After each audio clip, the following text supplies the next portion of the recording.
So mga par, matunog nga po na pinag-uusapan sa Philippine Boxing ang naging hamon ng ating pambato na si Mark Magnifico Magsayo sa Japanese Monster na Naoya Inoue, kung saan ayon kay Magsayo mga idol, ipalaban daw sa kanya si Inoue. Merong mga ilang Pinoy boxing fans mga boss na tiwala na mananalo si Magsayo sa laban na to. Meron naman nagsabi na knockout lang daw ang abutin ni Magsayo sa ibabaw ng lona kay Inoue. Well, para sa atin mga idol, depende yan sa kanilang timbang na paglalabanan. Para sa atin mga idol, kung bumaba si Magsayo sa timbang ni Inoue na 122 o di kaya 126 pounds na talagang imposible mangyari to mga idol, eh merong chance si Inoue na manalo dahil pigang-piga na dito si Magsayo. Pero kung si Inoue naman ang pumunta sa division ni Magsayo, total kaya naman ito tumimbang ng lightweight. Eh tsanta natin mga idol, kung hindi natulog si Inoue sa laban nito kay Cardenas, baka sa laban sa dating Pinoy champion, kinabukasan ng gising ni Inoue. Hindi naman natin sabi na maliit si Inoue mga idol, malakas si Inoue sa malakas. Pero sa ngayon hanggang super bantamweight na lang talaga ang kanyang bagsik. Ito nga mga idol ang rason kung bakit ayaw umakyat ang timbang ni Inoue. Aminin man natin o hindi, nagdadalawang isip talaga ito mga idol. Kung kaya pa nito makipagsabayan sa malalaking fighters sa mas mataas na dibisyon. Masyado malaki na si Magsayo mga idol.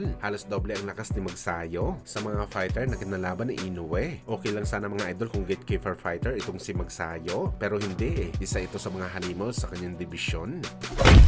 Sa kabilang banda naman mga idol, matapos nga po sinabi ni Timothy Bradley na maging espiya daw si Jeron Ennis kay Crawford at isumbong nito mga idol ang tunay na kondisyon ni Canelo kay Crawford para magamit niya daw ito na advantage sa bakbakan. Kasabay nito mga idol, umeral na naman ang mala-armas na bunganga ni Bradley Boy. Hindi na daw siya makapag-antay sa September para makita kung paano lutuin ni Crawford na parang sinamon itong si Canelo sa bakbakan. Banta pa nga nito kay Canelo mga idol, ibahin daw nito si Crawford sa kanyang mga nakalaban. Ibang breed daw mga idol si Crawford sa mga tinalo ni Canelo. Kaya marami daw iyak ng mga fans nito mga idol sa gabi ng laban. Well, salungat naman mga idol ang paniniwala ni Bradley sa atin dahil kumpiyansa po tayo mga idol na too much talaga si Canelo para kay Crawford. Palagay natin hype lang talaga mga papuri nila kay Crawford. Kagaya sa nangyari sa bakbakan ni Canelo kay Charlo. Grabe, hindi pa nangyayari ang laban ng dalawang fighter. Kumaka-down sila kay Canelo wagas. Kaya sumanakot daw ang Meksikano dahil di masamak na mas malaki daw si Charlo. Pero yun mga idol, first quarter pa lang ng laban.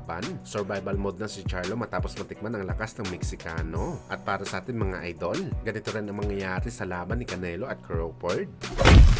Sa kabilang banda naman mga idol, sa naging live nga po ni Ma'am Jinky, proud pa rin pinakita ng ating pambansang kamao Manny Pacquiao ang kanyang bato-batong katawan. Mahigit isang buwan ang nakalipas matapos ang naging laban nito kontra kay Mario Barrios. Kung saan mga idol, kondisyon na kondisyon pa rin ang abs ni Pacman. Mas lalo pa gumanda ang katawan nito mga idol. Ibang klase talaga mag-alaga si Pacman ng kanyang katawan. Sobrang disiplinado. Kung mga ibang boxer to mga idol, wala na, tumaba na sila bigla. Pero si Pacman mga boss, hindi niya talaga hinahayaan na lulobo ang kanyang katawan, lalo pa may plano itong laban sa December.